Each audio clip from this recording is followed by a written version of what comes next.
Hello guys, ito ang South Palms, Panglabhol. Isa ito sa top of the line.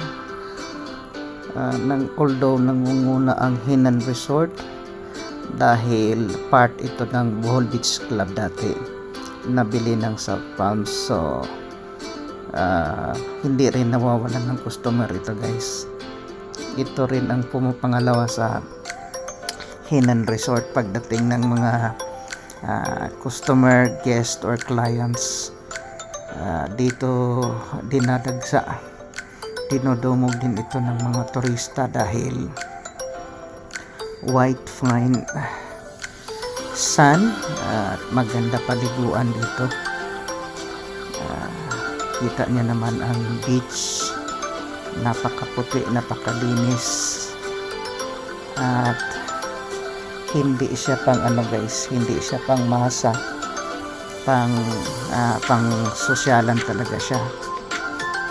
Kita niyo naman ang view niyan, at saka yung buhangin, napakalawak.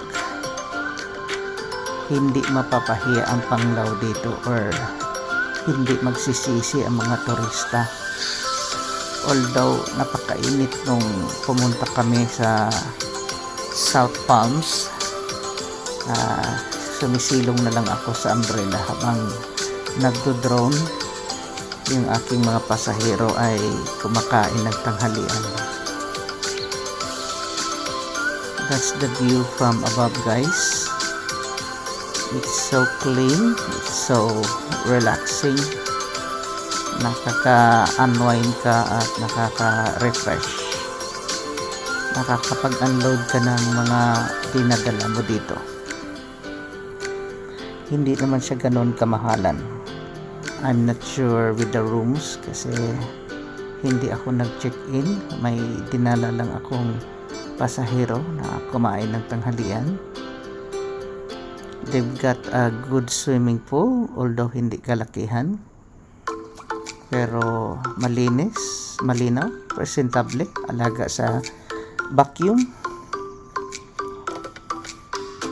And it was 34 to 35 degrees when we went there guys.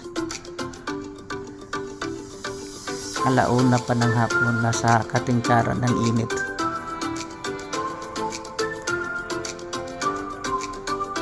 That's so lovely guys. Pwede namang sumilong sa lilim ng mga puno ng niyog. That's their restaurant. Pwede ka mag-order at kakain sa mga umbrella na yun. Although yung iba ay hindi iniintindi yung init, naligo pa din, especially ang mga foreigner. Gustong gusto nila ang mainit. Palibhasa, bihira lang silang makatikim ng mainit. Tuwang-tuwa na sila sa init na yan. Nagbibilad ng husto dahil matagal silang nagtitiis sa lamig. Kung ako naman maputi, magbibilad din ako kaso pag ako nagbilad, sunog agad, isang araw lang. So that's the seashore guys. Ang baybayin ng South Palms, papunta na yan ng Tawala or Alona Beach. Konti naman siya. Ako hindi masyadong madami ang bangka na parkilahan dito kasi nasa Tawala or Alona Beach ang karamihan. Secluded din kasi ang South Palms na ito. Hindi siya nakasabay doon sa resort na dikit-dikit. Halos katabi lang ito ng Bohol Beach Club. I like the place guys. It's so relaxing at napakaganda ang buhangin, napakaputi, napakalinis, sariwa ang hangin. At least walang pollution, walang kalat. Talaga din ang paglilinis nila sa basura.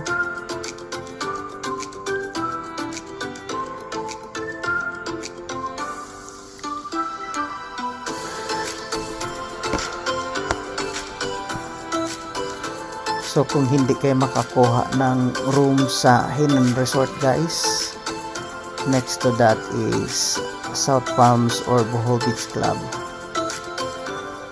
I'm not sure if Bohol Beach Club is popular that much kasi parang napag-iwanan ng panahon ang Bohol Beach Club, so masyado siyang sadyain.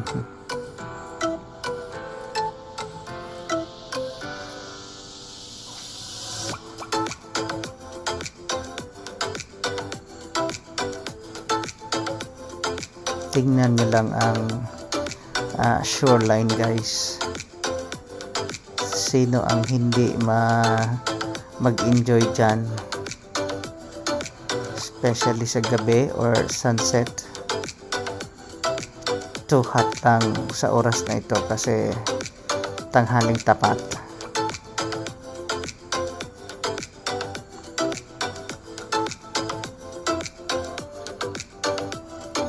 That's their swimming pool. Masarap lumangoy dyan sa hapon. Too hot pagka tanghali.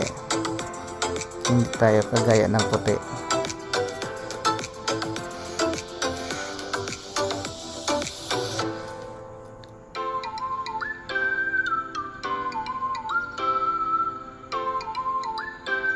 Maganda pati mag-swimming sa lugar na ito guys kapag high tide. Hindi masyadong mababaw or hindi malayo yung kanyang yung pangbata. Madaling lumangoy ang adult dito.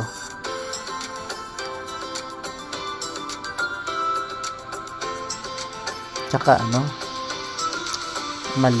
malinis ang tubig, malawak ang puting buhangin bago magkaroon ng weeds or seaweeds, lusay. Kaya this is a perfect spot to swim, good for adults and kids.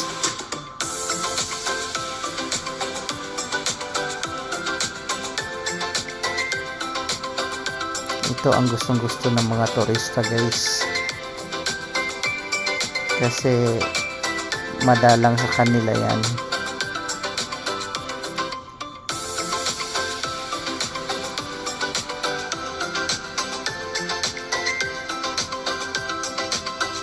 At saka ang mga puti, pag pinapili mo ng cold or hot, mas gusto nila ang hot. Sawa nila sa lamig.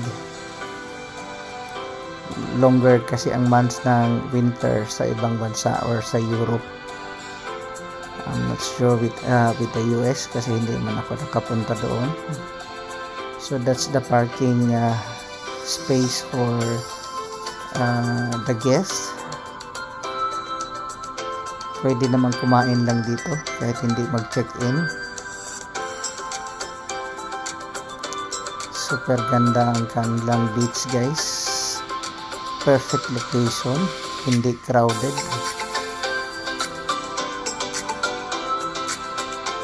Unlike Tawala or Aluna Beach, dikit-dikit ang resort doon. So crowded din ng tao or ang lugar kapag gabi. Thanks for watching guys. It's Traveling Edmond here. Please don't forget to subscribe to my channel. It helps me a lot. Thank you so much.